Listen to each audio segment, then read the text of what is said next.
మేడ్చల్ జిల్లా Quthbullapur Suraram police station పరిధిలో ఇంట్లోకి చొరబడ్డ దొంగ ఇల్లు గుల్ల చేసి పారిపోయేలోపు అప్పుడే వచ్చిన యజమానులు తప్పించుకునే ప్రయత్నంలో చెరువులోకి దూకిన దొంగ. సమాచారం అందిన వెంటనే సంఘటనా స్థలానికి చేరుకుని దొంగను బయటకు తీసుకువచ్చే ప్రయత్నం చేస్తున్న పోలీస్ సిబ్బంది. పోలీసులు ఎంత నచ్చజెప్పినా బయటకు రాకుండా చెరువు మధ్యలో కూర్చున్న దొంగ. చీకటి పడుతున్నా కూడా అక్కడే కూర్చున్నాడు దొంగ.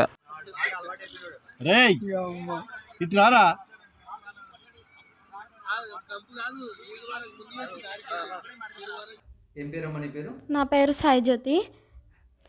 ఏం జరిగింది? నేను స్కూల్ నుంచి వచ్చి గేట్కి తాళం ఉండే, తాళం ఓపెన్ చేసి చూస్తే డోర్ కొంచెం ఓపెన్ ఉంది.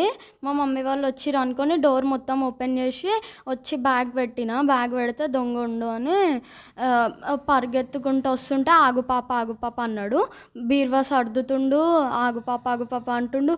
మొత్తం అన్నీ ఎక్కడ సామాన్లు అక్కడ పడిపోయి ఉన్నాయి అని నేను ఆంటీ వాళ్ళకి పిలవడానికి నా పైనకి వస్తుండని ఉరికి వెళ్ళి ఆంటీ వాళ్ళని అందరినీ పిలుస్తుంటే వెనక నుంచి పారిపోయింది ఆంటీ వాళ్ళని చూసి. మరిన్ని అప్డేట్స్ కోసం మా ఛానల్ని సబ్స్క్రైబ్ చేయండి.